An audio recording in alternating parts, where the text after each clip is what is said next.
ದಕ್ಷಿಣ ಕನ್ನಡ ಜಿಲ್ಲೆ ಸೇರಿ 8 ಜಿಲ್ಲೆಗಳ ವ್ಯಾಪ್ತಿಯಲ್ಲಿ ಮೈಸೂರು ವಿಭಾಗ ಮಟ್ಟದ 3 ದಿನದ ಕೃಷಿ ಮೇಳ ಹಾಗೂ ಸಸ್ಯ ಜಾತ್ರೆ ಜನವರಿ 10 ರಿಂದ 12ರವರೆಗೆ ಪುತ್ತೂರು ಶ್ರೀ ಮಹಾಲಿಂಗೇಶ್ವರ ದೇವಸ್ಥಾನದ ಜಾತ್ರಾ ಗದ್ದೆಯಲ್ಲಿ ಆಯೋಜಿಸಲಾಗಿದೆ. ಸೋಮವಾರ ನಗರದಲ್ಲಿ ಸುದ್ದಿಗೋಷ್ಠಿಯಲ್ಲಿ ಮಾತನಾಡಿದ ಮೇಳದ ಅಧ್ಯಕ್ಷ ವಿಜಯ್ ಕುಮಾರ್ ರೈ, ಕರ್ನಾಟಕ ಪ್ರದೇಶ ಕೃಷಿಕ ಸಮಾಜ ಬೆಂಗಳೂರು, ಜಿಲ್ಲಾ ಕೃಷಿಕ ಸಮಾಜ ಮಂಗಳೂರು, ಶ್ರೀ ಕ್ಷೇತ್ರ ಧರ್ಮಸ್ಥಳ ಗ್ರಾಮಾಭಿವೃದ್ಧಿ ಯೋಜನೆ ಬಿಸಿ ಟ್ರಸ್ಟ್ ಧರ್ಮಸ್ಥಳ, ಸುದ್ದಿ ಮಾಹಿತಿ ಟ್ರಸ್ಟ್ ಮತ್ತು ಅರಿವು ಕೇಂದ್ರ ಪುತ್ತೂರು, ರೈತ ಕುಡ್ಲ ಪ್ರತಿಷ್ಠಾನ ಪುತ್ತೂರು ಸಹಯೋಗದಲ್ಲಿ ಮೇಳ ನಡೆಯಲಿಕ್ಕಿದೆ ಎಂದರು. ಇನ್ನು ದಕ್ಷಿಣ ಕನ್ನಡ, ಉಡುಪಿ, ಚಾಮರಾಜನಗರ, ಚಿಕ್ಕಮಗಳೂರು, ಹಾಸನ, ಕೊಡಗು, ಮಂಡ್ಯ, ಮೈಸೂರು ಜಿಲ್ಲೆಗಳ ಕೃಷಿ ಚಟುವಟಿಕೆಗಳನ್ನ ದೃಷ್ಟಿಯಲ್ಲಿಟ್ಟುಕೊಂಡು ಹಲವು ವಿಶೇಷತೆಗಳೊಂದಿಗೆ ಕೃಷಿ ಮೇಳ ಜರುಗಲಿಕ್ಕಿದೆ. ಜನವರಿ 10ರಂದು ಬೆಳಿಗ್ಗೆ 10 ಗಂಟೆಗೆ ಮೇಳವನ್ನ ಕೃಷಿ ಸಚಿವ ಚೆಲುವರಾಯಸ್ವಾಮಿ ಉದ್ಘಾಟಿಸುವವರು ಎಂದರು. ಮೇಳದ ಸಂಚಾಲಕ ಹಾಗೂ ಮಾಜಿ ಶಾಸಕ ಸಂಜೀವ ಮಟ್ಟಂದೂರು ಮಾತನಾಡಿ, ವಿವಿಧ ಮಾಹಿತಿ ಗೋಷ್ಠಿಗಳಲ್ಲಿ ವಿಜ್ಞಾನಿಗಳು, ಸಾಧಕ ಕೃಷಿಕರು ಕೃಷಿಗೆ ಸಂಬಂಧಿಸಿದ ವಿವಿಧ ಮಾಹಿತಿಗಳನ್ನ ನೀಡಲಿದ್ದಾರೆ ಎಂದರು.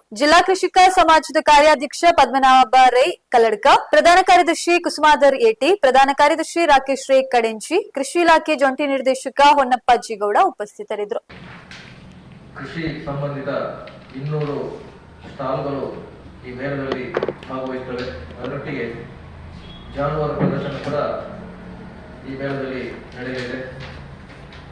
ಅದರೊಂದಿಗೆ 3 ದಿನಗಳ ಕಾಲ ಕೃಷಿ ವಿಚಾರಗೋಷ್ಠಿ ನಡೆಯುತ್ತದೆ. ಬೇರೆ ಬೇರೆ ಕೃಷಿಯಲ್ಲಿ ಸಾಧನೆ ಮಾಡಿದಂಥ ರೈತರು ಅವರ ಅನುಭವವನ್ನು ಹಂಚಿಕೊಳ್ಳಲಿಕ್ಕಿದ್ದಾರೆ. ಅದರೊಟ್ಟಿಗೆ ವಿಜ್ಞಾನಿಗಳು ಕೂಡ ಈ ಕೃಷಿ ವಿಚಾರಗೋಷ್ಠಿಯನ್ನು ನಡೆಸಿಕೊಳ್ಳಲಿಕ್ಕಿದ್ದಾರೆ. ರೈತರೊಂದಿಗೆ ನೇರವಾಗಿ ಸಂವಾದ ಕಾರ್ಯಕ್ರಮ ಕೂಡ ಇದೆ. ಇದರೊಂದಿಗೆ ನಮ್ಮ ಇಡೀ ದಕ್ಷಿಣ ಕನ್ನಡ ಜಿಲ್ಲೆಯ 8 ತಾಲೂಕುಗಳ ಆಯ್ದ ಸಾಧಕ ರೈತರನ್ನ ಈ ಕೃಷಿ ಮೇಳದಲ್ಲಿ ನಾವು ಸನ್ಮಾನ ಮಾಡಲಿಕ್ಕಿದ್ದೇವೆ.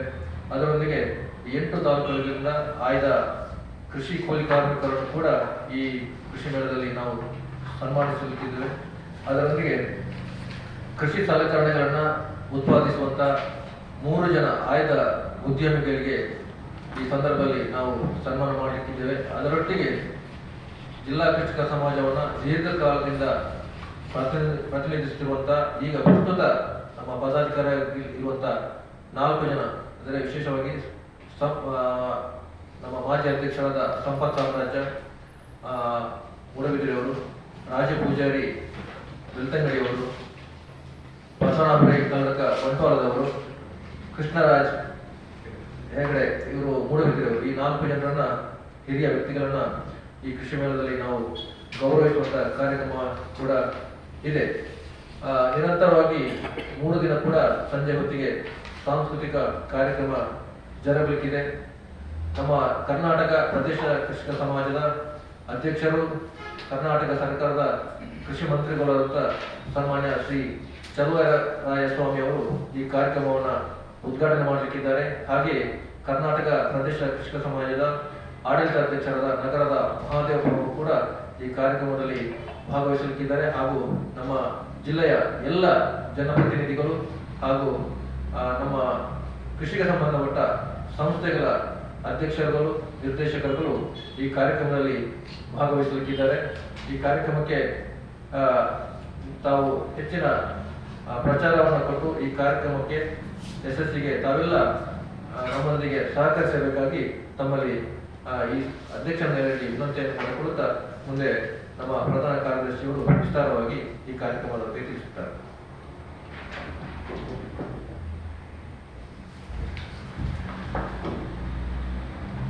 ಈಗಾಗಲೇ ನಮ್ಮ ಅಧ್ಯಕ್ಷರು ಉಲ್ಲೇಖ ಮಾಡಿದ ಹಾಗೆ ಜನವರಿ 10, 11, 12ಕ್ಕೆ ಪುತ್ತೂರು ಮಹಾಲಿಂಗೇಶ್ವರ ದೇವಸ್ಥಾನದ ದೇವರಮಾರು ಜಾತ್ರಾ ಗದ್ದೆಯಲ್ಲಿ ಮೈಸೂರು ವಿಭಾಗ ಮಟ್ಟದ ಹೇಳಿದರೆ 7-8 ಜಿಲ್ಲೆಗಳಿಗೆ ಸಂಬಂಧಪಟ್ಟಂಥ ಈ ಒಂದು ಕೃಷಿ ಮೇಳ ನಡೆಯುತ್ತದೆ.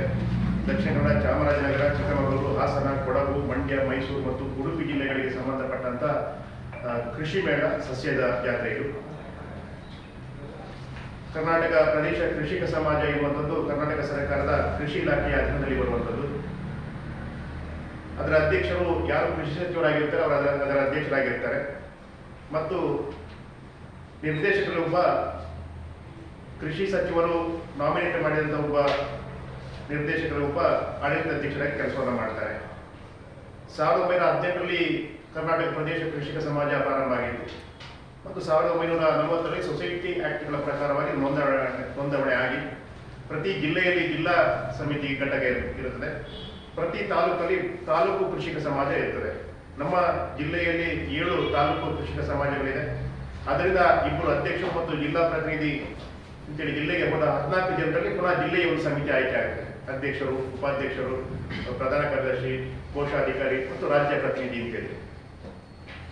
ಈ ವ್ಯವಸ್ಥೆ ಒಳಗಡೆ ಕೃಷಿಕರಿಗೆ ಪೂರಕವಾದಂತಹ ಚಟುವಟಿಕೆಗಳನ್ನು ಮಾಡಬೇಕೆನ್ನುವ ದೃಷ್ಟಿಯಿಂದ ನಮ್ಮ ರಾಜ್ಯ ಪ್ರತಿನಿಧಿಯಾಗಿರುವಂತಹ ಪದ್ಮನಾಭ ರೈಗಳು ಬಂಟ್ವಾಳದವರು ಅವರು ಈ ಕೃಷಿ ಮೇಳದ ಸಮಿತಿಯ ಕಾರ್ಯಾಧ್ಯಕ್ಷರು ಮತ್ತು ಜಿಲ್ಲೆಯ ಅಧ್ಯಕ್ಷರಾಗಿದ್ದಂಥ ವಿಜಯಕುಮಾರ್ ಅವರು ಜಿಲ್ಲೆಯ ರಾಜ್ಯದ ಸಭೆಯಲ್ಲಿ ನಮಗೆ ಈ ಕೃಷಿ ಮೇಳವನ್ನು ಕೊಡಬೇಕು ಅಂತೇಳಿ ಆಯೋಜನೆ ಮಾಡ್ತೇವೆ ಅಂತೇಳಿ 8 ಜಿಲ್ಲೆಗಳ ಕೃಷಿ ಮೇಳವನ್ನು ಪುತ್ತೂರಲ್ಲಿ ಆಯೋಜನೆ ಮಾಡ್ತಾ ಇದ್ದೇವೆ. ಇದರಲ್ಲಿ ಗೌರವಾಧ್ಯಕ್ಷರಾಗಿ ನಮ್ಮ ಕ್ಷೇತ್ರದ ಶಾಸಕರಾಗಿರುವಂತಹ ಅಶೋಕ್ ಕುಮಾರ್ ಅವರು ಇರ್ತಾರೆ. ಅಧ್ಯಕ್ಷರಾಗಿ ವಿಜಯಕುಮಾರ್ ಜಿಲ್ಲಾಧ್ಯಕ್ಷರು ಇರ್ತಾರೆ. ಕಾರ್ಯಾಧ್ಯಕ್ಷರಾಗಿ ಪದ್ಮನಾಭ ರೈಗಳು, ಸಂಚಾಲಕರಾಗಿ ಮಾಜಿ ಶಾಸಕರಾಗಿರುವಂತಹ ಸಂಜೀವ ಮಠದವರು ಇರ್ತಾರೆ ಮತ್ತು ಜಿಲ್ಲೆಯ ಎಲ್ಲ ಪದಾಧಿಕಾರಿಗಳು ಈ ಕೃಷಿ ಮೇಳ ಸಂಯೋಜನಾ ಸಮಿತಿಯ ಸದಸ್ಯರಾಗಿ ಇರ್ತಾರೆ. 3 ದಿನಗಳ ಕಾಲ ನಡೆಯುವಂತಹ ಈ ಕೃಷಿ ಮೇಳದಲ್ಲಿ ಸಚಿವರು, ಸಂಸದರು, ಶಾಸಕರುಗಳು ಎಲ್ಲ ಬರ್ತಾರೆ. ವಿವಿಧ ನಿಗಮಗಳ ಅಧ್ಯಕ್ಷರುಗಳು ಬರ್ತಾರೆ. ಜೊತೆಗೆ ಗೋಷ್ಠಿಗಳ ಜೊತೆಗೆ ಸಮಾರಂಭ ಇರ್ತದೆ. 2 ದಿನಗಳ ಕಾಲ 2 ದಿನ ಪ್ರತಿನಿತ್ಯ ಸಂಜೆ ಸಾಂಸ್ಕೃತಿಕ ಕಾರ್ಯಕ್ರಮ ಇರ್ತದೆ. ನಮ್ಮ ಜೊತೆ ವಿಶೇಷವಾಗಿ ಶ್ರೀ ಕ್ಷೇತ್ರ ಧರ್ಮಸ್ಥಳ ಗ್ರಾಮಾಭಿವೃದ್ಧಿ ಯೋಜನೆ ದೊಡ್ಡ ಮಟ್ಟದ ಸಹಕಾರವನ್ನು ನೀಡಿದೆ. ಸುದ್ದಿ ಮಾಹಿತಿ ಟ್ರಸ್ಟ್ ಮತ್ತು ಸುದ್ದಿ ಅರಿವು ಕೇಂದ್ರ ಅವರು ಈ ಬಾರಿ ಕೂಡ ಸಸ್ಯ ಜಾತ್ರೆಯನ್ನ ಇದೇ ದಿನಾಂಕಕ್ಕೆ ಫಿಕ್ಸ್ ಮಾಡಿದ್ರು. ಹಾಗಾಗಿ ನಮ್ದು 2 ಕ್ಲಾಶ್ ಆಗೋದು ಬೇಡ ಅಂತ ಹೇಳೋ ದೃಷ್ಟಿಯಿಂದ ಅವರು ಮತ್ತು ನಾವು ಕೂತು ಮಾತಾಡಿ ನಾವು ಅದನ್ನ ಕೂಡ ಇದ್ರ ಜೊತೆ ಆಯೋಜನೆ ಮಾಡುವಂತ ಒಂದು ಒಪ್ಪಂದಕ್ಕೆ ಬಂದ ಅವರು ಕೂಡ ನಮ್ಮ ಜೊತೆ ಸಹಕಾರವನ್ನು ಕೊಡ್ತಾ ಇದ್ದಾರೆ. ವಿಶೇಷವಾಗಿ ರೈತ ಕುಟ್ಟ ಪ್ರತಿಷ್ಠಾನ ಎನ್ನುವಂತ ಒಂದು ಸಂಸ್ಥೆ ಇದೆ ಪುತ್ತೂರು ಅಂತ, ಈಶ್ವರ ಪುತ್ತೂರು ಅಂತೇಳಿ. ಅವರು ಇಂಥ ಕೃಷಿ ಮೇಳದಲ್ಲಿರುವಂತಹ ಸ್ಟಾಲ್ಗಳನ್ನು ನಿರ್ವಹಣೆ ಮಾಡುವಲ್ಲಿ ಅವರು ಎಲ್ಲ ಕಡೆ ಜವಾಬ್ದಾರಿ ತಗೊಳ್ಳುವರು. ಮೊನ್ನೆ ನಡೆದಂತ ಪಿಲಿಕುಲದ ವಸ್ತು ಪ್ರದರ್ಶನವನ್ನು ಅವರು ಆಯೋಜನೆ ಮಾಡಿರುವಂಥದ್ದು. ಇತ್ತೀಚೆಗೆ ಉಳ್ಳಾಲದಲ್ಲಿ ನಡೆದಂತ ಸಸ್ಯ ಜಾತ್ರೆಯನ್ನು ಆಯೋಜನೆ ಮಾಡಿದರು. ಹಾಗಾಗಿ ಅವರು ಪೂರ್ತಿ ಸ್ಟಾಲ್ನ ವ್ಯವಸ್ಥೆಯನ್ನು ನೋಡುವಂಥದ್ದು. ಅದಕ್ಕೆ ಅವರು ಸುಮಾರು 300ರಿಂದ 350 ಸ್ಟಾಲ್ ಹಾಕುವಂತ ವ್ಯಕ್ತಿಗಳ ಸಂಪರ್ಕ ಇದ್ದಾರೆ. ಅವರನ್ನು ಭರಿಸುವಂತ ಕೆಲಸವನ್ನು ಮಾಡ್ತಾರೆ. ಇದರಲ್ಲಿ ಒಂದಷ್ಟು ಜನ ಸೇರಬೇಕು ಅನ್ನೋ ದೃಷ್ಟಿಯಿಂದ ಶ್ರೀ ಕ್ಷೇತ್ರ ಧರ್ಮಸ್ಥಳ ಗ್ರಾಮಾಭಿವೃದ್ಧಿ ಯೋಜನೆಯವರು ನಮಗೆ ಅವರಲ್ಲಿ ಕೃಷಿ ಅಧ್ಯಯನ ಪ್ರವಾಸಕ್ಕೆ ಸಂಬಂಧಪಟ್ಟಂತ ಫಂಡ್ ಅನ್ನು ಕೂಡ ಇದಕ್ಕೆ ಡೈವರ್ಟ್ ಮಾಡಿ ಒಂದು ದಿನದಲ್ಲಿ 2 ತಾಲೂಕಿನ ಸದಸ್ಯರಿಗೆ ಬರುವ ಹಾಗೆ ವಾಹನ ವ್ಯವಸ್ಥೆಯನ್ನು ಮಾಡಿ ಬರೆಸುವ ವ್ಯವಸ್ಥೆ ಯೋಜನೆ ಆಗಿದೆ. ಮತ್ತು 11ನೇ ತಾರೀಕು ಆದಿತ್ಯವಾರ ಮಧ್ಯಾಹ್ನ 2:30 ಮೇಲೆ 3 ವಿಭಾಗದಲ್ಲಿ ಶಾಲಾ ವಿದ್ಯಾರ್ಥಿಗಳಿಗೆ ಚಿತ್ರಕಲಾ ಸ್ಪರ್ಧೆ ಇರ್ತದೆ. ಅದೇ ರೀತಿ 11ನೇ ತಾರೀಕು ಬೆಳಿಗ್ಗೆ 9 ಗಂಟೆಯಿಂದ ಮಧ್ಯಾಹ್ನದವರೆಗೆ ನಮ್ಮ ಮಾಲಿಂಗೇಶ್ವರ ದೇವಸ್ಥಾನ ಸಭಾಭವನದಲ್ಲಿ KMC ಅತ್ತಾವರ ಆಸ್ಪತ್ರೆಯವರ ಉಚಿತ ವೈದ್ಯಕೀಯ ಶಿಬಿರ ಕೂಡ ನಡೆಯುತ್ತದೆ. ಇದೆಲ್ಲವನ್ನು ಕೂಡ ರೈತರಿಗೆ ಪ್ರಯೋಜನ ಆಗಿರುವಂತಹ ದೃಷ್ಟಿಯಿಂದ ಆಯೋಜನೆ ಮಾಡಿರುವಂಥದ್ದು. ನಮ್ಮ ಉದ್ದೇಶ ಇಷ್ಟೇ ಉಂಟು, ಕೃಷಿಕ ಸಮಾಜ ಎನ್ನುವಂಥದ್ದು ವ್ಯಾಪಕವಾಗಿ ಎಲ್ಲ ಕೃಷಿಕರಿಗೆ ಅದರ ಬಗ್ಗೆ ಪರಿಚಯ ಆಗಬೇಕು ಮತ್ತು ಅವರು ಇದರಲ್ಲಿ ಜೋಡಿಸಿಕೊಳ್ಳಬೇಕು ಎನ್ನುವಂಥ ದೃಷ್ಟಿಯಿಂದ ಕಳೆದ 9 ವರ್ಷಗಳಿಂದ ನಮಗೆ ಸದಸ್ಯತ್ವವನ್ನು ನೋಂದಣಿ ಮಾಡಲಿಕ್ಕೆ ನ್ಯಾಯಾಲಯದಲ್ಲಿ ಸ್ಟೇ ಇದ್ದ ಕಾರಣ ಆಗಿರಲಿಲ್ಲ. ಈ ಸರಿ ಅದು ವೆಕೇಟ್ ಆಗಿದೆ. ಇನ್ನು ಮುಂದಿನ ದಿನಗಳಲ್ಲಿ ಸದಸ್ಯತ್ವ ನೋಂದಣಿ ಮಾಡುವಂಥ ಕೆಲಸವನ್ನು ಕೂಡ ಮಾಡ್ತೇವೆ. ಹಾಗಾಗಿ ಈ ವಿಶೇಷವಾದಂತಹ ಕಾರ್ಯಕ್ರಮದ ಯಶಸ್ಸಿಗೆ ಎಲ್ಲ ನಮ್ಮ ಮಾಧ್ಯಮದ ಬಂಧುಗಳು ಸಹಕರಿಸಬೇಕು, ವ್ಯಾಪಕ ಪ್ರಚಾರವನ್ನು ನೀಡಬೇಕು ಮತ್ತು ತಾವುಗಳು ಕೂಡ ಆ ಕಾರ್ಯಕ್ರಮದಲ್ಲಿ ಪೂರ್ತಿಯಾಗಿ ಭಾಗವಹಿಸಬೇಕು ಅಂತೇಳಿ ಎಲ್ಲ ಕೃಷಿಕ ಸಮಾಜದ ಪರವಾಗಿ ತಮ್ಮಲ್ಲಿ ಆತ್ಮೀಯವಾದ ವಿನಂತಿ ಮತ್ತು ತಮಗೆ ಆಹ್ವಾನವನ್ನು ಕೊಡ್ತಾ ಇದ್ದೇವೆ.